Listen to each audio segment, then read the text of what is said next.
Kaixo, ongi etorria, ekuazio linealak zer diren ikusiko dugu orain.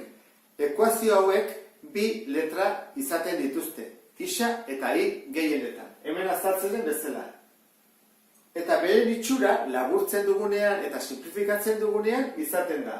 Isa, i eta beste zenbaki aske bat, beste aldean jarrita. Erauntara, orduan, a isa gehi behi, berri, c. Eta zergatik dezezaie lineala, soluzio asko dituzte, eta soluzioak marrazten hasten ganean grafiko batean, atatzen zaigulako marra zuzen bat, adibidez horrela, edo beste erauntara. Horretik dezezaie linealak. Horra esan dugu, soluzio asko dituzte.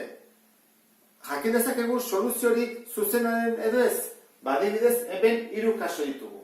Eta guazen ikustea soluzioa baden edo ez den. Eta ze kasotan. Esan bat dute beti, isak zenbat balio duen, eta ik ere bai. Eta hori izango izateke soluzioa. Hemen kasu honetan ez da izaten isak hainbeste balio du. Hemen esan bat dute isa eta ik zenbat balio duten, biak batera. Orduan, guazen ikustea lehenengo kasoak. Isa bat den 6, horrean jarriko dugu isa erorden 6, 3 bider 6, ken, bi bider, ik 3 balio du. Berdin, 10. Guazen ikustea soluzioa den. 3 bider 6, 18. 2 bider 3, 6. 18, ken 6, 12. Beraz, ez da 10.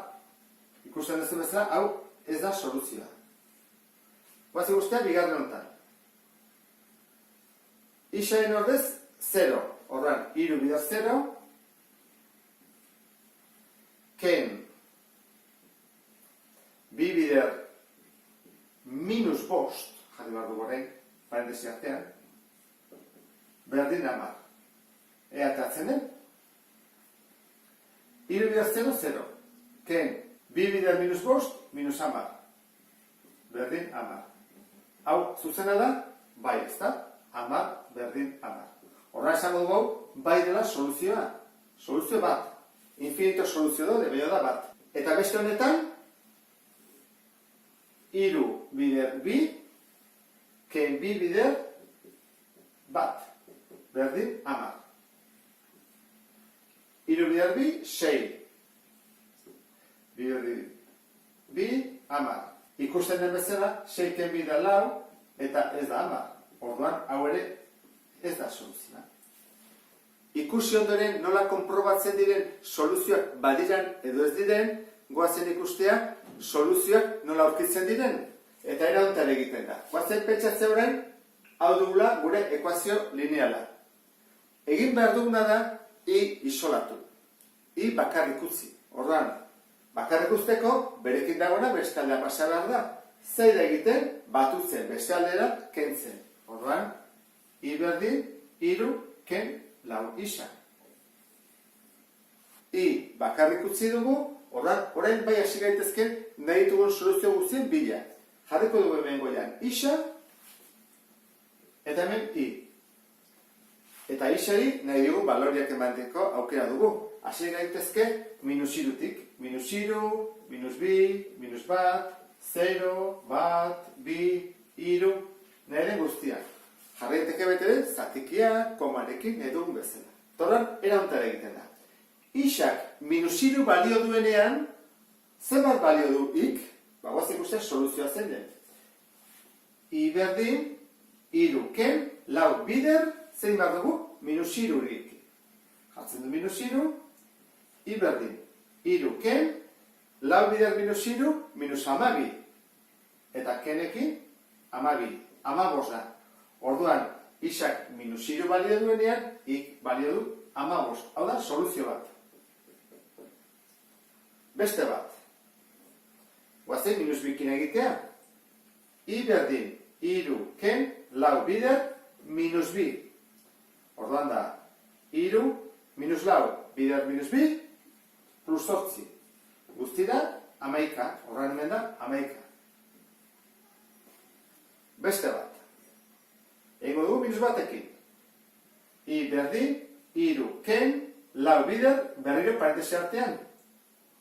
I berdin, iru, minus lau, bider minus bat, plus lau. Eta atatzen zegu, zazpi.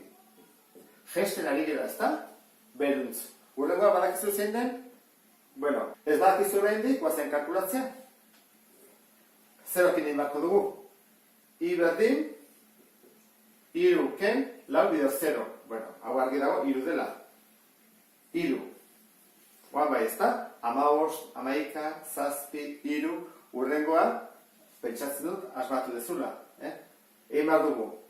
Iru, ken, lau bider bat. Horren, iru ken lau da minus bat. Horrengo dugu, lau bider bi. Da iru ken zortzi, minus bost. Eta azkena, iru ken lau bider iru. Iru ken amabi da minus behatzi. Eta hola, nahi dugu soluzio guztiak, ezta? Zer gertatzen da? Ba, normalean, ateatzen dituzuenean bat edo bi, hemen azaltzen bezala edo hiru, jakin daiteke urrengoa zen den. Zergatik? Ba, delako minus lau, minus lau, minus lau, minus lau, minus lau, eta minus lau. Beruz doa. Zergatik doa horrela? Esaten dugu honek, honega begiratu bat zu. Isarekin dagoen koefizientea. Baldin bada plus bi, joango litzake igotzen bi.